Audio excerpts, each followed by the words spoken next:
Ask most people how a fortune passes from one generation to the next, and they'll picture some version of this. Someone dies, a will gets read, and money changes hands, usually after a substantial tax bill takes a bite out of it. That picture is roughly right for a typical American household. For a lot of genuinely large fortunes, though, it barely resembles what actually happens at all. There's a specific, entirely legal financial mechanism that a significant share of very wealthy families rely on instead, one that involves never really selling the fortune and sometimes barely inheriting it in the way most people imagine either. Here's why this is worth actually understanding, rather than waving off as just rich people stuff. This mechanism isn't a secret loophole hiding in fine print. It's been openly written about by tax attorneys, financial advisors, and business publications for years. What's actually hidden is more subtle. Most people never encounter it, not because it's concealed, but because using it requires exactly the kind of assets and borrowing access most households simply don't have. This is the story of how it works, where it came from, and why understanding the mechanism matters even if you will likely never personally use it. For most people, the relationship between an appreciating asset and taxes is fairly direct. You buy an investment, it grows in value, and if you sell it, the government taxes the portion of that growth that you actually realized, the capital gain. Sell a stock that doubled in value, and a meaningful slice of the gain gets taxed before the rest reaches your pocket. That's the ordinary mechanism nearly everyone eventually deals with. It's also the exact mechanism the strategy in this video is specifically built to avoid triggering for as long as possible, sometimes permanently. The strategy, sometimes called buy, borrow, die in financial and legal circles, starts with something unremarkable: buying assets that are expected to appreciate significantly over a long period. Stock in growing companies, real estate, ownership stakes in private businesses. Nothing about this first step differs meaningfully from how a great many ordinary investors already build wealth. Here's where the strategy diverges from the ordinary path. Instead of selling appreciated assets to access cash, which would trigger capital gains tax on the growth, the strategy calls for borrowing against those assets instead, using them as collateral for a loan. This works because of a specific, long-standing feature of the tax code. Loan proceeds are not considered taxable income.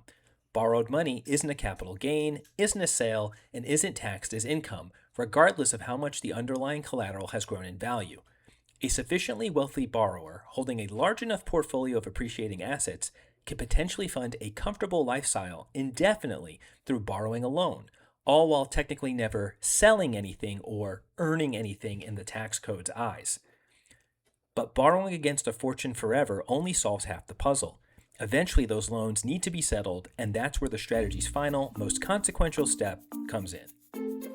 The third step is the one that gives the strategy its blunt, memorable name, and it relies on a specific rule in the U.S. tax law called the step-up in basis.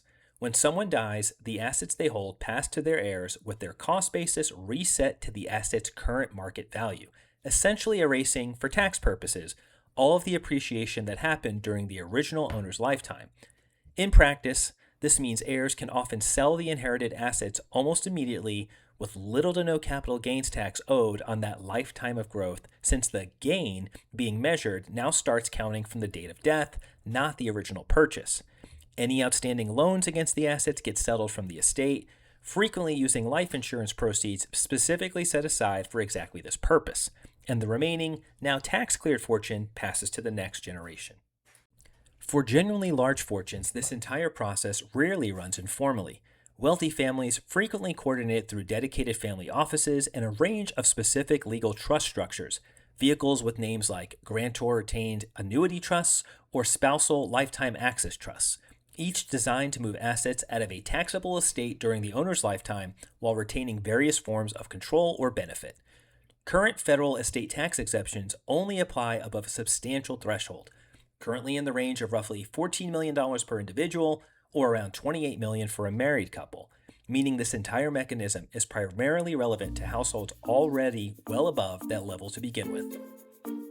Here's the detail that reframes the whole story. None of this is a secret. Every piece of it, the step-up in basis, the tax treatment of loan proceeds, the various trust structures, is openly written about in financial publications, explained by accountants, and taught in estate planning courses. It isn't hidden information restricted to a wealthy inner circle. What actually keeps most people from ever encountering it isn't secrecy. It's structural access.